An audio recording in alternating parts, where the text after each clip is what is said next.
Bismillahirrahmanirrahim. Assalamualaikum warahmatullahi wabarakatuh. Alhamdulillahi rabbil alamin. Wassalatu wassalamu ala ashrafil anbiya'i wal mursalin wa ala alihi wa ashabihi ajma'in. Subhanaka la ilma lana illa ma 'allamtana innaka antal alimul hakim. Qala rabbi shrah li sadri wa yassir li amri wahlul 'uqdatam min lisani yafqahu qawli. Amma ba'du. Fa inna asdaqal hadis kitabullah wa khairal hadi hadi Muhammadin sallallahu alaihi wasallam. Wa syarrul umuri muhdatsatuha wa kullu muhdatsatin bid'ah wa kullu bid'atin dhalalah wa kullu dhalalatin finnar. Alhamdulillah, kita bersyukur kepada Allah Subhanahu wa taala. Sekali lagi dengan izin Allah Subhanahu wa taala kita dapat meneruskan sesi kuliah maghrib menggunakan kitab Al-Halal wal Haram fil Islam, ditulis oleh almarhum Profesor Dr. Yusuf Al-Qaradawi. Mudah-mudahan pertemuan dan perpisahan kita pada malam ini diberkati dan diridai oleh Allah Subhanahu wa taala. Kita masih berada dalam bab berkaitan dengan perkahwinan dan kehidupan berkeluarga. Kita sambung muka surat 404. Tu Nabi 404. Tajuk dia menahan isteri dengan baik atau menceraikannya dengan baik.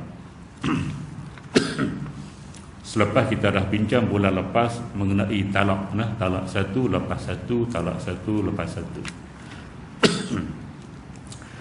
Baik, muka kitab muka surat 404, menahan isteri dengan baik atau menceraikannya dengan baik. Qala al-musannifu rahimahullahu ta'ala wa nafa'ana wa iyyakum bi'ulumihi fid darain. Amin ya rabbal alamin. Kata pengarang rahimahullahu ta'ala, apabila seorang suami mentalakkan isterinya, menceraikan isterinya, dan berlalu tempoh iddahnya ke tempoh yang hampir selesai, maka pada ketika itu terdapat dua perkara yang patut diperhatikan oleh suami itu. Jadi semua warisan suami belaka perhatikan kalau dia menceraikan isteri. Nah, walaupun kita tidak ada niat nak menceraikan, kena mengaji juga bab cerai. Sebab berkemungkinan dalam hidup berkeluarga akan ada cerai itu. Jadi kalau nak cerai baru nak mengaji, masalah. Nah, tuan-tuan muslimin dan muslimat yang dirahmati, kita mengaji bab cerai bukan arti kita nak ceraikan dia. Yang ni mengaji untuk lepas fardu ain dan kita tak nak buat benda tu. Nah, hak ni mengaji tak perlu buat. Tuan-tuan muslimin dan muslimat yang dirahmati sekalian, tak perlu kita buat. Tapi kalau kita buat, kita dah ada ilmu tentangnya. Baik, jadi bila seorang suami menceraikan isteri, dia ada tempoh iddah. Iddah tu mengaji ibad dia pula lah. Ada iddah isteri yang masih ada haid, isteri yang sudah tidak ada haid, isteri yang belum disetubuhi, macam-macam iddah, ada pelbagai. Isteri yang kematian suami mungkin kita dah sebut sebelum daripada ini. Dia tak perlu diulang semula. Sebut ringkas iddah. Faham-faham lah? Nak faham sendiri. Baik, bila dah hampir tamat tempoh, contoh isteri yang masih ada haid, isteri masih ada haid, dia tempoh dia 3 kali suci. Setelah dia lalu 1 kali suci, 2 kali suci, nak masuk yang ketiga kali suci itu. Hampir-hampir dah, mungkin esok, mungkin lusa kita kena buat keputusan. Apa kita nak buat dengan dia? Baik, ada 2 keputusan yang boleh kita buat, salah satu. Kita boleh buat dua-dua, salah satu. Yang pertama ialah dia menahan isterinya dengan cara yang baik. Bukan tahan dengan tangan. Nah, ini bahasa. Dia menahan isterinya dengan cara yang baik, iaitu dengan kembali ke pangkuan isterinya dengan cara yang baik dan damai. Tahan tu pegang, ambil ayat Quran, fa imsakum bima'rufin au tasrihum bima'ruf. Imsak pegang. Waktu imsak, waktu kita mula berpegang untuk mula nak puasa. Nah, tuan-tuan ibu dan muslimat yang dirahmati sekalian, kalimah imsak pegang. Wa kulu mimma amsakna alaikum, maka makanlah kamu daripada binatang yang dia tahan, dia pegang untuk kamu. Binatang burung, anjing, kita latih dia, kita lepas dia pergi tangkap binatang kancil contoh, dia bawa balik tu, kita boleh makan. Binatang dia tangkap, dia tahan, dia pegang, amsaka. Maka diterjemah tahan, pegang, artinya kita rujuk balik. Yang pertama kita rujuk balik bila contoh hari ni esok nak habis, lusa nak habis, jadi keputusan kita kena buat sama ada kita nak pegang artinya rujuk balik, dia jadi isteri kita balik tu pegang. Maka rujuklah balik. Nah, tuan-tuan dan muslimat yang dirahmati, itu keputusan pertama hak kita boleh buat setelah dia melalui 2 kali suci dan nak berakhir dengan suci yang ketiga. Jadi kita boleh pegang dia, artinya kita rujuk kembali, dia jadi hak kita balik, termasuk pegang. Baik, tuan-tuan dan muslimat yang dirahmati sekalian, dengan cara yang baik dan damai. Tidak ada udang di sebalik. Pandai dah. Cara kuih tiaw. Mi tak ada udang. Cara kuih tiaw ada udang. Tapi kalau ada udang di sebalik cara kuih tiaw, kita tengok dia macam mana. Nah, makna dia tidak ada niat apa-apa. Memang dia nak rujuk balik dengan isteri dia, tidak ada niat lain untuk nak berdamai dengan dia, nak jadikan dia isteri kita semula dan kita nak hidup aman damai sampai mati. Itu tidak ada cara, tidak ada niat lain. Kalau ada niat lain, itu tak boleh. Baik, tuan-tuan dan muslimat yang dirahmati, dan bukan dengan maksud membuat susah dan membahayakan. Itu tak boleh. Mana contoh isteri dia nak nikah lain, nanti dia cerita, nah, mudarat. Isteri dia tu nak nikah orang lain, dia cerai. Dekat nak habis iddah, kalau habis iddah kita tak rujuk, maka dia jadi tertalak, cerai lah. Nah, bila cerai dia boleh nikah dengan lelaki hak dia nak nikah. Tuan-tuan dan muslimat yang dirahmati sekalian, kita tak nak dia menikah. Elok nak habis, esok nak habis tempoh, kita rujuk mula. Rujuk dengan tujuan apa? Nak melambatkan isteri kita tu menikah orang lain. Lepas tu esok cerai balik. Dia kena tunggu pula 3 kali suci. Nah, masuk hujung-hujung 3 kali suci hak nak akhir dah tu, kita rujuk balik. Lepas tu kita cerai balik. Bila dia boleh nikah macam nasi? Lambat kita dah. Nah, lambat kita dah. Tu tujuan ada udang di sebalik cara kuih tiaw. Itu tak boleh, itu haram. Tuan-tuan dan muslimat yang dirahmati sekalian, itu satu. Nah, rujuk dengan tujuan baik, bukan tujuan lain. Pilihan kedua. Pilihan kedua. Dia membebaskan isterinya itu dengan menjatuhkan talak secara baik. Anda tak rujuk, biarkan saja, habis tempoh itu maka dia akan tertalak dengan automatiknya. Nah, bila suami tak rujuk, habislah selepas tamat waktu iddah, iaitu dengan membiarkan wanita itu menjalani iddahnya dengan sempurna 3 kali suci, dan ketika itu terpisahlah dia dari ikatan suaminya dengan baik tanpa ada gangguan dan ancaman, dan tidak ada tuntutan hak di antara satu dengan yang lain. 2 pilihan saja. At-talaqu marratan, talak itu ada 2 kali, cerai itu ada 2 kali peluang kita untuk cerai, boleh rujuk balik. Fa imsakum bima'rufin, maka kamu boleh pegang isteri kamu dengan cara baik. Mana rujuk balik dengan cara baik, tidak ada niat lain. Au tasrihum bi ihsan, ataupun kamu lepaskan dia, tak rujuk balik, lepaskan dia tu cerai dengan cara yang baik juga, tidak ada dendam apa-apa. Itulah yang diajar oleh agama. Tuan-tuan dan muslimat yang dirahmati, Islam artinya damai, tidak ada permusuhan. Anak pegang balik, peganglah dengan cara baik. Anak lepas dengan cara baik, tidak ada dendam. Nah, baik, tidak harus bagi suami kembali kepada isterinya sebelum selesai tempoh iddahnya dengan maksud hendak menyakiti hati isterinya. supaya memanjangkan lagi iddahnya dan bertujuan untuk menahannya daripada berkahwin lagi dengan lelaki lain, supaya tertangguh masa untuk membenarkan dia berkahwin lagi. Cara beginilah yang sering berlaku pada zaman jahiliyah dulu. Nah, ini budaya dia. Tuan-tuan dan muslimat yang dirahmati sekalian, kalau kita buat semula hari ini, perangai ini, nama dia jahiliyah moden. Nah, walaupun kita sudah moden, ada macam-macam kemudahan yang kita ada tak ada zaman dulu. Zaman dulu naik kuda, naik unta, kita boleh naik kenderaan darat ada, udara ada, laut ada. Zaman dulu tidak ada alat perhubungan yang canggih macam kita ada macam-macam. Tapi perangai tak ubah macam orang zaman dulu, jahiliyah moden. Nah, tuan-tuan dan muslimat yang dirahmati sekalian, dia cuma membangun dari segi dunia, dia berkembang dengan teknologi, tapi akhlak dia masih ditakut lama, akhlak jahiliyah. Hak ni kita tak mau. Sebab tu kita nak dua-dua ni meningkat. Nah, tamadun kita meningkat, lebih canggih, akhlak kita pun canggih. Dia tak nak hak dunia naik, hak akhirat ataupun hak Islam masih ditakut lama. Ini berat sebelah nama dia. Tuan-tuan dan muslimat yang dirahmati sekalian, tinggalkan jahiliyah. Nah, tinggalkan jahiliyah yang zaman Nabi sebelum zaman Nabi dulu. Kita hidup bukan zaman jahiliyah, kita hidup zaman Islam, zaman penuh dengan kedamaian dan kecerdikan. Tak perlu ikut perangai orang-orang bodoh di zaman jahiliyah.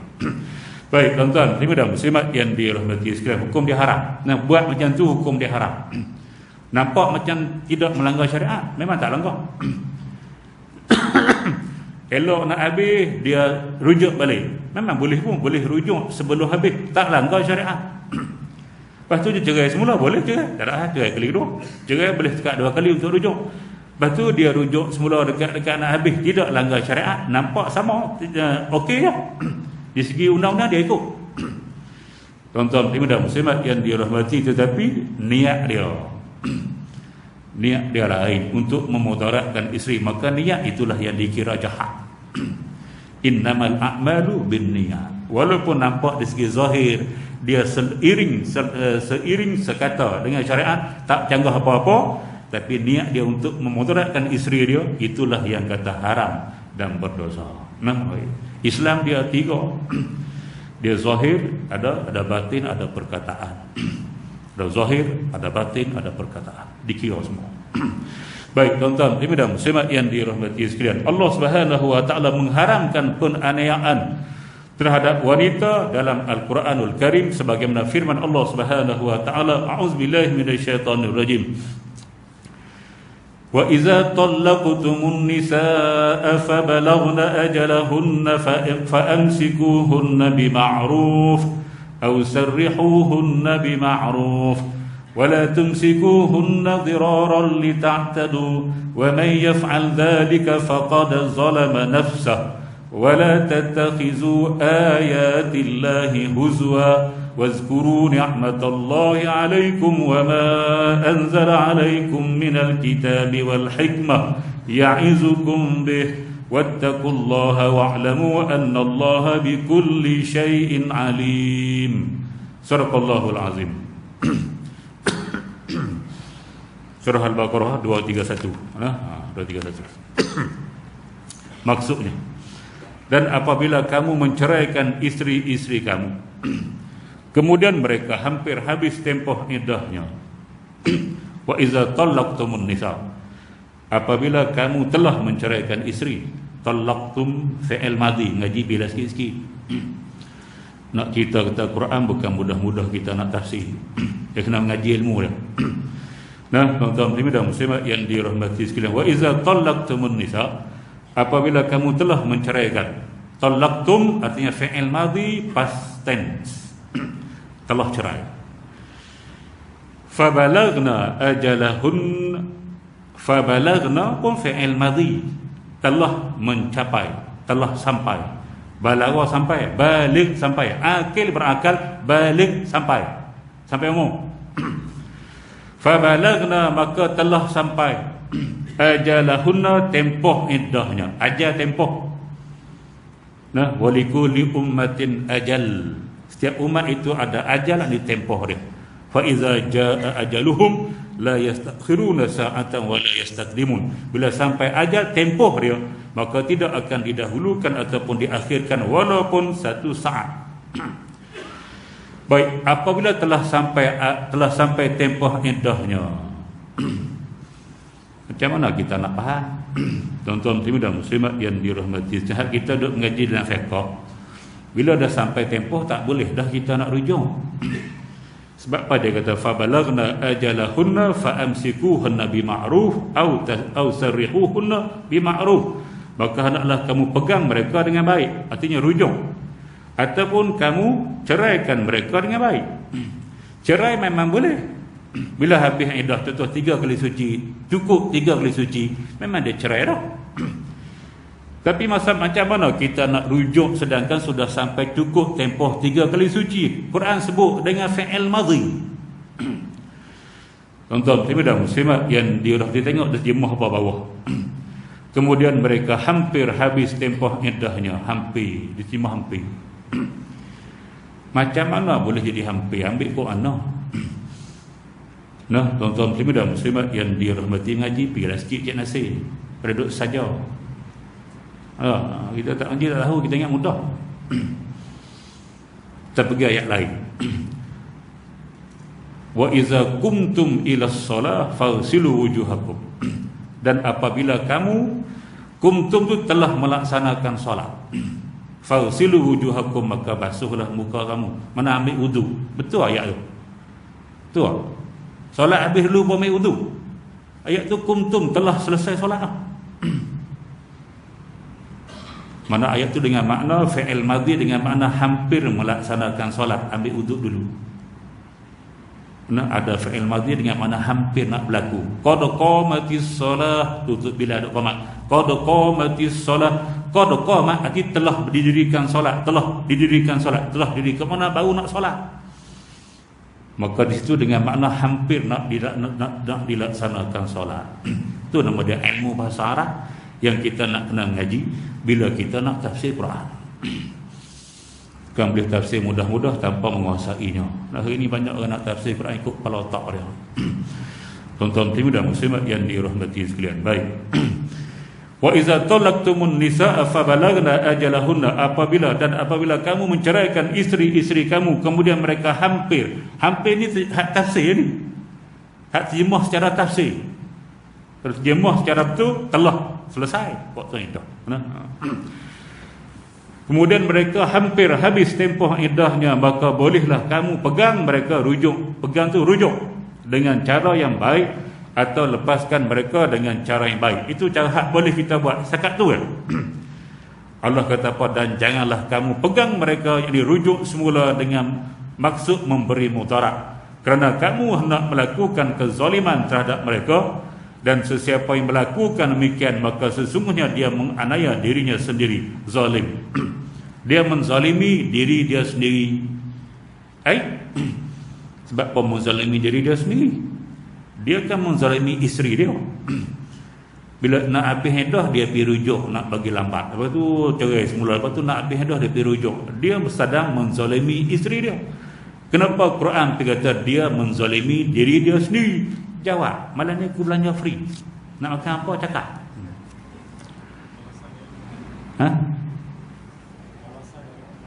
Balasan dari Allah tu lagu mana? Oh, pandai-pandai. Malam ni makan apa tak apa. Nak kita pergi hotel Seri Malaysia. Tak salah. Baik, tuan-tuan dan muslimat yang dirahmati, makna nampak dia menzalimi isteri dia lah. Tapi sebenarnya dia sedang menzalimi diri dia sendiri, sebab perbuatan dia buat tu akan mencampakkan diri dia masuk ke neraka. Itu maksud menzalimi dirinya sendiri. Cik Nasir sudah lepas. Dia diiktiraf sebagai ulama tafsir. Baik, tuan-tuan dan muslimat yang dirahmati sekalian, itu maksud dia. Dia nampak macam dia menzalimi orang, tapi sebenarnya dia sedang menzalimi diri sendiri, sebab dia akan dicampak masuk neraka dengan perbuatan itu. Sama yang bagi hutang 100 bayar balik 120, dia sedang menzalimi orang lain dengan cara riba. Bayar hutang 100 bayar 120, bagi hutang 1000 bayar balik 1200. Dia menzalimi orang pada zahir.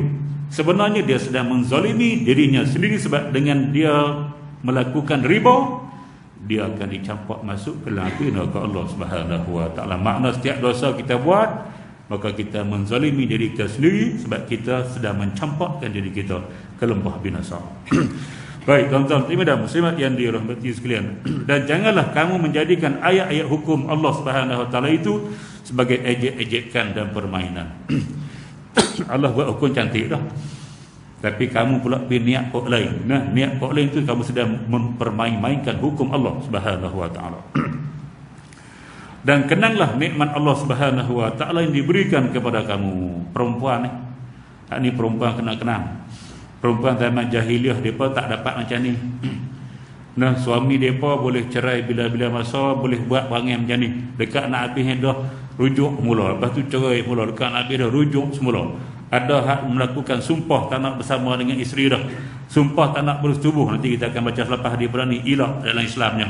Maka bila seorang suami sumpah tidak akan bersama dengan isteri, maka isteri dia akan tertalak dengan serta-merta, dan isteri itu tak boleh nikah dengan siapa-siapa sampai mati. Jahat. Islam datang membela kaum wanita. Nah, sebab tu wazkuru nikmatallahi alaikum. Ingat nikmat Allah kepada kamu. Tak sama jahiliah dulu lain. Orang perempuan jahiliah bukan kata apa, tidak ada nilai. Mereka dibunuh daripada kecil pun banyak. Nah, sampah masyarakat dikata sebagai scorpion, penghisap darah. Tu orang perempuan di zaman jahiliah tidak ada nilai sebagai manusia, macam binatang. Allah Subhanahu wa taala angkat darjat wanita bila Islam sampai, nah, sama taraf dengan lelaki. Inna akramakum indallahi atqakum, sama taraf. Nah, inna khalaqnakum min zakarin wa unsa, kami cipta kamu daripada lelaki dan perempuan. Tapi Allah nak nilai hak mana baik, lelaki baikkah, perempuan baikkah? Hak hujung ayat, inna akramakum indallahi atqakum. Orang yang paling mulia di sisi Allah Subhanahu wa taala dalam kalangan kamu yang paling bertakwa. Tak kiralah kamu lelaki atau perempuan. Kalau lelaki itu paling bertakwa, dia paling mulia di sisi Allah. Kalau perempuan paling bertakwa, dia pula paling mulia di sisi Allah. Tak kira lelaki perempuan. Islam angkat sama taraf. Lelaki dan perempuan kena syukur banyak. Wazkuru nikmatallahi alaikum. Ingatlah nikmat Allah yang begitu banyak ke atas kamu. Nikmat Islam tu, nah, mengubah cara hidup manusia daripada dizalimi kepada tidak dizalimi. Baik, tuan-tuan dan muslimat yang dirahmati sekalian. Dan kenanglah apa yang diturunkan kepada kamu, iaitu kitab Al-Quranul Karim dan ilmu hikmah ataupun hadis-hadis, untuk memberi pengajaran kepada kamu dengannya. Dan bertakwalah kepada Allah Subhanahu wa taala, serta ketahuilah sesungguhnya Allah Subhanahu wa taala Maha mengetahui akan tiap-tiap sesuatu. Baik, jadi selesai untuk bahagian ni. Jadi tak boleh haram dan berdosa besar seorang suami dia buat perangai macam tadi. Nah, dia agak nak habis, dia tahan, dia rujuk semula dengan tujuan yang jahat, hukum dia haram, tak lewat gitu. Baik, tuan-tuan, masuk yang seterusnya. Tidak boleh menahan janda daripada berkahwin dengan sesiapa yang disukainya. Baik, apabila sudah selesai iddah wanita yang ditalakkan itu, ini cerita selesai iddah, mana suami dia tak rujuk. Nah, sebab tadi ada pilihan, bila hampir selesai iddah, kalau suami ada dua pilihan, sama ada rujuk ataupun biarkan iddah berlalu, cerai, begitu saja. Hak ni kira suami tak rujuk. Iddah seorang perempuan yang ditalak sudah selesai dan dia pun automatiklah diceraikan. Maka tidak dibolehkan bagi bekas suaminya atau walinya. Bekas suami ataupun ayah dia ataupun siapa-siapa jadi wali dia, adik dia ke, abang dia ke, pak menakan ke, sepupu ke, hak boleh jadi wali dia. Atau sesiapa sahaja selain kedua mereka ini, untuk menahannya daripada berkahwin lagi dengan sesiapa yang disukainya. Kita tak ada hak. Tidak boleh menghalang keinginannya untuk berkahwin selagi mana lelaki yang meminangnya dan dia juga sudah bersetuju dengan peminangan itu, dan didapati kedua-duanya sudah menampakkan keinginan untuk mendirikan rumah tangga dengan cara yang baik dan selaras dengan petunjuk agama dan adat istiadat.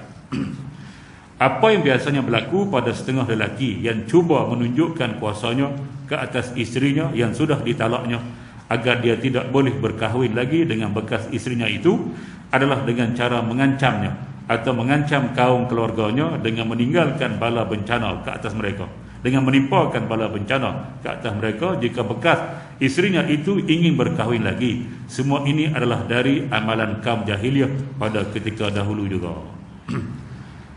Nah, Samsing apa? Samsing tak kucing dah. Samsing kampung dusun. Samsing kampung dusun. Sebab dia tak boleh menikah dengan tu, dia buat perangai pergi bakar rumah kawan tu. Nah, tuan-tuan pribadi dan muslimat yang dirahmati sekalian, dan perangai megat alam sengketa. Ya, perangai ini tu, dia tak boleh, orang lain pun tak boleh. Baik, tuan-tuan pribadi dan muslimat yang dirahmati sekalian, tak boleh. Ada bunyi viral dalam YouTube. Yang viral bukan itu isteri itulah, isteri itu. Sebab dia tak tahan. Dia sudah bercerai dengan suami dia. Suami dia tidak rujuk dah, dan tak, tapi cerai talak 3 tak silap saya. Tak boleh nak rujuk dah. Nak nikah baru tak boleh. Bila bekas suami tahu isteri dia nak nikah, hari-hari dia pergi rumah. Sampai dia kunci pintu pagar, dia ambil video. Dia tak hampir balik, hang tak nak kena mena dengan aku. Hampir balik. Hang tu bukan suami aku. Tengok. Jangan tengok je ni. Cik Nasir aku tahu. Tengok mana lain. Tuan-tuan muslimin dan muslimat yang dirahmati sekalian, dia viral benda tu. Mana lama. Tak boleh. Bekas suami tak boleh duduk kacau dah. Isteri dia nak nikah, siapa ikut sekali dia? Siapa suruh hang cerai? Tuan-tuan dan muslimat yang dirahmati, tidak ada hak. Walaupun dia cerai talak 1, hak talak 3 lagi tak ada hak. Hak talak 1 dia dah tak rujuk mula, dan dia pun tak kahwin semula dengan bekas isteri dia. Lepas tu ada orang lain nak pergi menikah, dia pergi wani dengan isteri. Hang jangan duk terima. Ni Cik Nasir. Baik entah. Tuan-tuan dan muslimat yang dirahmati, tak boleh. Hukum dia haram. Mana kita tidak ada hak. Wali pun tak ada hak. Wali bapa sekalipun tidak ada hak untuk halang. Biasanya wali kan halang nak nikah kalau bekas suami dia tu. Dulu suami dia menceraikan dia sebab ada masalah suami tu. Nah, lepas tu bekas suami dia tu nak rujuk balik dengan isteri dia. Hak bapa ni tak bagi. Bapa masuk campur, dia tak bagi. Dia tu hanya duk terima bekas suami hang tu. Banyak lagi lelaki lain. Cik Nasir juga anak. Kena lagi. Tuan-tuan dan muslimat yang dirahmati sekalian, tak boleh. Dulu masa dia dulu mungkin dia ada masalah, lah mungkin dia bertaubat, kita bukan tahu. Dia nak kembali semula pada isteri dia, mungkin dia ada anak, dia rindu pada anak dia, dan isteri pun reda nak kembali, sama-sama suka nak kembali. Yang kita pergi halang buat apa? Tidak ada hak. Walaupun kita wali, kita tidak ada hak menghalang perkahwinan anak perempuan kita dengan bekas suami dia, walaupun dulu pernah menceraikan dia dan kita pun jadi benci dengan dia. Lepas tu dia pun nak satu balik. Hak suami pun dah menyesal dengan perbuatan dulu, kita tak boleh kata apa. Tidak ada hak masuk campur. Hari ni masalah duk jadi, ibu bapa masuk campur, tu masalah. Nah, tak boleh tak campur. Tuan-tuan dan muslimat yang dirahmati sekalian, kalau depa bergaduh sama-sama, depa biar depa selesai sendiri. Jangan kita duk jadi batu api. Nasihat tak apa. Nasihat tu dua-dua sekali. Jangan duk masuk belah anak. Nah, hak belah perempuan masuk belah anak perempuan dia, hak belah lelaki masuk belah anak lelaki dia. Jadi bergaduh, asal bergaduh 2 orang saja, suami isteri, lelaki gaduh jadi keluarga pula. Jadi makin besar. Lepas tu Islam tak benar kita campur tangan. Nah, biar dah selesai, dia pandai menikah, pandai bergaduh, pandai selesai. Hanya tu. Nah, ini kacau. Baik, tuan-tuan dan muslimat yang dirahmati, dan selain itu, hal yang berkaitan dengan penentangan keluarga ni, isteri dan kaum kerabatnya untuk menghalangnya kembali kepada bekas suami yang telah mentalaknya itu, sedangkan bekas suaminya itu ingin kembali kepada bekas isterinya, dan kedua-duanya mengaku mahu kembali dan berdamai semula, sambil mahu memulihkan keretakan perhubungan yang pernah berlaku di antara mereka, sebagaimana firman Allah Subhanahu wa taala yang bermaksud bahawa berdamai itu adalah lebih baik. Baik, tuan-tuan dan muslimat yang dirahmati sekalian, Lagi teruk kalau kita menyebabkan anak-anak menantu kita bercerai. Lagi teruk. Seperti berlaku pada mak dara. Kenal mak dara? Cik Nasir? Nasir kurang kenal. Ibu mertuaku. Mula-mula dia bagi menikah pun tak tahu dah. Nah, perempuan mana boleh jadi wali. Perempuan tak boleh jadi wali. Wali semua belah lelaki. Bapa, datuk, adik lelaki, adik perempuan, pak menakan, sepupu, hak lelaki. Mak mana boleh. Mak memaksa anak menikah, panggil tu imam nikah anak dia. Mak tu mana boleh paksa. Dia bukan wali. Tuan-tuan dan muslimat yang dirahmati sekalian, mak tidak boleh mewakilkan imam kahwinkan anak dia. Hak boleh wakil bapa atau datuk atau wali-wali lain. Hak ada 10 wali termasuk wali hakim jadi sebelah. Baik, tuan-tuan dan muslimat yang dirahmati. Kemudian dia pula dia bagi menikah, lepas tu dia ceraikan, dia pisahkan. Dia bawa balik anak dia ke mana Cik Nasir? Thailand, bukan Thailand, Singapura. Balik ke Singapura. Kemudian dia tipu, dia tulis surat kepada Kasim Selamat. Dia kata isteri dia Sabariyah sudah meninggal dunia. Menangislah Kasim sehingga putar. Jahat mak tu. Jangan jadi mak macam tu. Filem tu buat kita suruh kita jangan jadi macam tu. Ibu mertua yang jahat memisahkan dua anak dan menantu dia dengan cara tipu. Tuan-tuan dan muslimat yang dirahmati, akhir sekali Kasim buta semula. Dan mak dara pun mati. Allah Kasim. Balasan dia. Jahat kan? Tuan-tuan dan muslimat yang dirahmati, tak boleh gitu. Kita perlu satukan, bukan kita pisahkan. Baik, tuan-tuan, tengok Quran kata apa. Hal ini berdasarkan firman Allah Subhanahu wa taala, a'udzubillahi minasyaitonir rajim. Wa idza talaqtumun nisaa fabalaghna ajalahunna fala ta'dhuluhunna an yankihna azwajahunna idza taradaw bainahum bil ma'ruf. Zalika yu'azu bihi man kana minkum yu'minu billahi wal yawmil akhir. Zalikum azka lakum wa athhar. Wallahu ya'lamu wa antum la ta'lamun. Sadaqallahul azim. Maksudnya, dan apabila kamu menceraikan isteri-isteri kamu lalu habis masa iddah mereka, tengok sama tadi kan. Wa iza talaqtumun nisa fabalagna ajalahunna, hak tadi pun sama. Wa iza talaqtumun nisa fabalagna ajalahunna. Tapi hak ni hak nombor 1 ayat 231, fabalagna ajalahunna ditimah hampir tamat tempoh iddah. Hak ni kalimah sama, fabalagna ajalahunna ditimah sudah habis tempoh iddah. Macam tu. Tengok lain. Baik, tuan-tuan dan muslimat yang dirahmati sekalian, telah habis tempoh iddah mereka, maka janganlah kamu wahai wali-wali nikah menahan mereka daripada berkahwin semula dengan bekas suami mereka. Tak boleh tahan. Allah tak bagi. Kalau kita buat, haram dan berdosa. Apabila mereka lelaki dan perempuan itu, suami isteri tadi, bersetuju sesama sendiri dengan cara yang baik yang dibenarkan oleh syarak. Kalau mereka dah setuju, tak boleh kata apa. Demikianlah diberi ingatan dan pengajaran dengan itu kepada sesiapa di antara kamu yang beriman kepada Allah Subhanahu wa taala dan hari akhirat. Yang demikian itu adalah lebih baik bagi kamu dan lebih suci. Kita membenarkan dia berkahwin semula dengan bekas suami dia, itulah lebih benar dan lebih suci. Ini dalil siapa-siapa yang menghalang, hukum dia berdosa dan haram.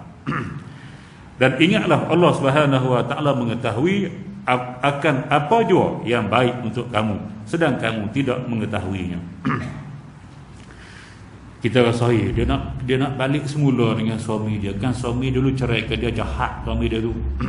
Kaki dadah ke ketum tak kira.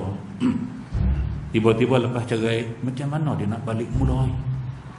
Hak pak mentua, hak pak perempuan dia fikir, elok ke tak elok? Tapi budak lelaki tu dah bertaubat nasuha dah. Tapi bagi dia rasa rasa tak elok untuk depa kembali semula. Lepas tu Allah sebut di hujung, Allah mengetahui, wallahu ya'lamu wa antum la ta'lamun. Allah tahu, kamu yang tak tahu. Tuan-tuan muslimin dan muslimat yang dirahmati, jadi kalau dia pun nak kahwin semula, izinkan balik. Sebab Allah suruh, dia tak bagi kita larang, sebab dia tahu. Macam ayat lain, kutiba alaikumul qitalu wa huwa kurhul lakum. Difardukan atas kamu berperang dan kamu tak suka berperang. Siapa suka perang mati. Tuan-tuan dan muslimat yang dirahmati sekalian. Nah, peperangan ini akan menyebabkan banyak kematian. Bagaimana berlaku lah ni lah. Budak-budak ramai mati perang. Syahid tu cerita lain lah. Nah, baik, jadi Allah sebut kutiba alaikumul qital, difardukan atas kamu perang, wa huwa kurhul lakum. Allah tahu kamu tak suka perang, suka perdamaian. Wa asa an takrahu syai'an wa huwa khairul lakum. Nah, boleh jadi kamu benda hak kamu tak suka itu lebih baik bagi kamu. Wa asa an tuhibbu syai'an wa huwa kurhul lakum. Dan boleh jadi juga benda hak kamu suka tu tak elok. Allah sebut ni, boleh jadi benda hak kamu tak suka itu elok bagi kamu, dan boleh jadi benda hak kamu suka tu tak elok bagi kamu. Di hujung ayat, wallahu ya'lamu wa antum la ta'lamun. Allah tahu, kamu yang tak tahu. Jadi kita tak tahu, nah, jadi kita redha saja sebab Allah suruh kita jangan kacau. Teruskan. Kalau jadi pula tu cerita lain. Tuan-tuan dan muslimat yang dirahmati, ini cerita dia kalau tak ada masalah. Kalau ada masalah lain tu terpulang lah. Nah, tuan-tuan dan muslimat yang dirahmati, contoh anak kita disihir, ada ke? Budak tu tak berubah pun. Macam mana anak kita boleh berkenan semula dengan bekas suami? Rupanya dia guna apa je nasi? Sihir tu apa dia? Nama dia? Guna-guna. Waktu cerita lain tu, waktu tak masuk sini. Kalau kita tahu anak kita sebenarnya memang benci dah bekas suami dia pun bukan berubah pun, duduk kaki judi situ, tapi kenapa dia nak semula? Ni something wrong, orang Bali panggil something wrong. Kita pun boleh siasat saja, oh dia guna ubat guna-guna. Nah, itu cerita lain. Hak tu bab lain. Hak ni cerita dia tak ada pakai benda-benda tu semua. Tak guna sihir, tak guna ubat guna-guna, tak guna apa-apa. Tidak ada ancaman apa-apa. Dia sama-sama redha dua-dua tu. Hak laki tu memang dah berubah, dah elok. Hayat ni yang kita tak boleh halang. Nah, walaupun dulu dah jahat, lah dah berubah. Aku cerita hak lain, itu cerita lain. Baik, tuan-tuan, dan muslimat yang dirahmati sekalian, begitu. Selesai. Nak teruskan atau berhenti? Berhenti ya, berhenti. Masa dah habis. Time out.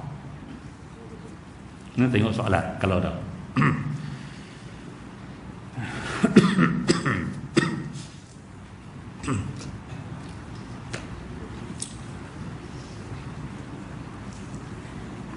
Ada sedikit kemuskilan. Dalam satu program, semua peserta ditetapkan untuk memberi sejumlah sumbangan untuk perjalanan program. Persoalannya, jika ada dalam aktiviti program ialah diadakan pertandingan, hadiah pemenang diambil dari sumbangan tersebut. Apakah hukumnya? Ada unsur judi dan sebab duit sumbangan bukan duit yuran penyertaan, bohong pencerahan. Baik, tuan-tuan dan muslimat yang dirahmati, jadi ada satu program. Nah, program tu ada diminta sumbangan daripada peserta, dan sumbangan itu sudah ditetapkanlah berapa banyak. Dan dalam program itu ada pula buat pertandingan. Dan pertandingan itu ada tempat yang 1, 2, 3 pemenang. Bukan untuk semua. Jadi adakah pertandingan yang dilakukan dalam program itu yang ambil duit sumbangan peserta tadi dikira judi? Ada unsur judi ataupun tidak? Baik, tuan-tuan dan muslimat yang dirahmati, kita tahu kalau satu program yang ada pendaftaran, contoh, bila kita nak masuk program tersebut, kita sebagai peserta kita kena daftar, contoh 100 contoh. Setiap peserta nak masuk mesti daftar 100. Kemudian adalah pertandingan. Pertandingan tadi diambil daripada duit pendaftaran peserta tu. Peserta hak masuk ada 100, tapi hak dapat hadiah mungkin 3 orang contoh, ataupun 10. 10 orang. Bakat-bakat daftar 100, tapi hak dapat hadiah cuma 10 orang. 90 lagi tak dapat. Ini judi nama dia. Sebab apa? Sebab dia ada untung dan rugi. Hak dapat 10 tu untung lah. Hak 90 lagi tak dapat apa, rugi. Maka ini judi. Kalau daftar masuk RM100 program tadi, ada pertandingan, dan pertandingan jumlah hadiah pertandingan tadi tidak diambil daripada yuran pendaftaran peserta, tapi ada sponsor lain, itu tidak judi. Tidak terikat dengan duit pendaftaran tadi, diambil sponsor lain. Hak ni dia kata bukan duit pendaftaran, duit sumbangan, tapi sumbangan ditetapkan, contoh tetapkan seorang 100 sumbang, sama. Kalau dia siapa nak menyumbang berapa ringgit pun tak apa, itu tak apa. Hak ni ada bagi 10, ada bagi 50, ada bagi 100, hak tu tak apa, tidak tetap. Hak ni tetap dah 100 orang, sama dengan pendaftaran, trik saja. Nah, jadi hukum dia tetap ada unsur judi di situ. Tuan-tuan dan muslimat yang dirahmati sekalian.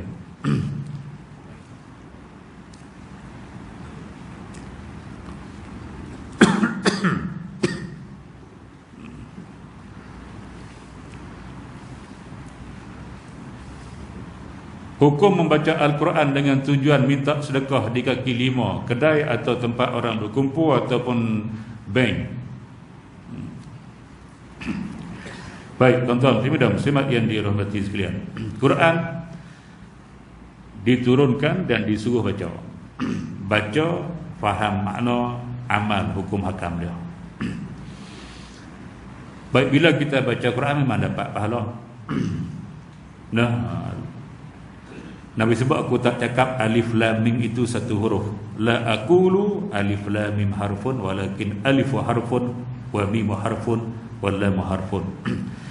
Aku tak cakap satu alif lam mim satu huruf, tapi alif satu huruf, mim satu huruf, lam satu huruf, mim satu huruf. Setiap satu huruf itu ada 10 pahala. Alif lam mim jadi 30, so minimum. Jadi bila kita baca dapat pahala. Baca kenapa? Lillahi ta'ala. Baca kerana Allah Subhanahu wa ta'ala suruh kita baca. Nabi pun suruh iqra'ul Quran fa innahu ya'ti yaumal qiyamati syafi'an li ashabi. Bacalah Quran kerana dia akan datang dari kiamat sebagai pemberi syafaat, pembantu kamu, penolong kamu di hari kiamat. Dia akan bantu kita.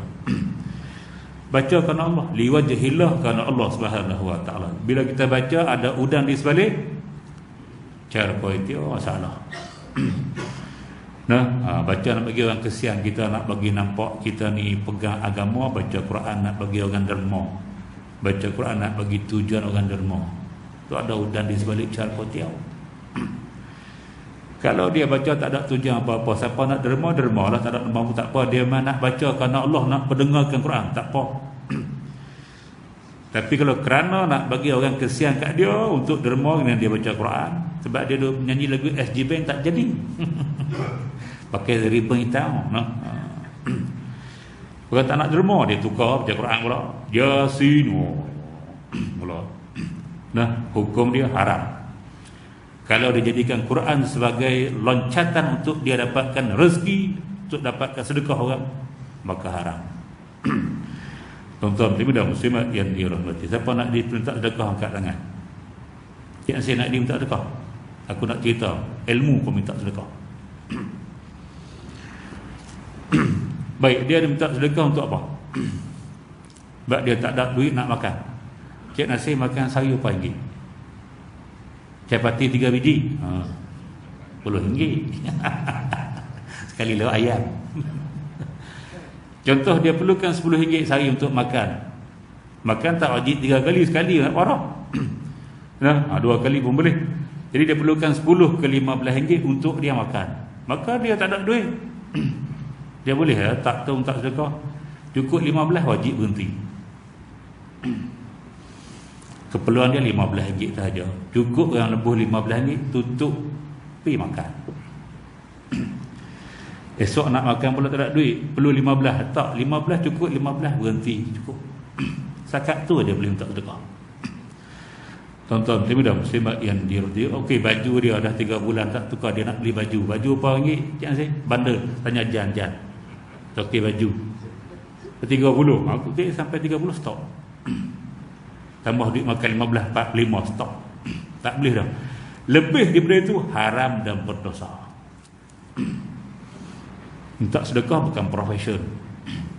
Tuan-tuan muslimat yang dirahmati, minta sedekah setakat keperluan.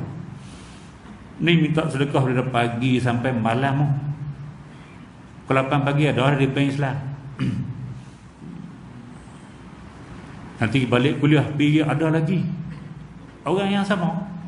Tu apa kali tukar 3 kali masuk Bank Islam. Dia duduk dekat bank, cukup duit masuk. Lepas tu tak mula masuk. Oi, 100,000 dah lah dalam akaun dia. Betul, mereka duduk pergi cek minta sedekah tu ratus-ratus ribu duit dalam bank. Maka dia jadikan minta sedekah sebagai profesion. Hukum dia haram dan berdosa. Pendapatan dia haram. Islam suruh kita bekerja, bukan minta sedekah. Tuan-tuan dan muslimat yang dirahmati, oleh kerana itu nak minta sedekah sekalipun kena mengaji. Man salaka tariqan yaltamisu fihi ilman sahalallahu lahu bihi tariqan ilal jannah. Siapa yang menjalani satu jalan belajar ilmu fardu ain, maka dengan jalan itulah Allah mudahkan jalan dia ke syurga. Tidak payah. Tuan-tuan dan muslimat yang dirahmati, selesai. Sekadar itu dulu. Ada lagi itu.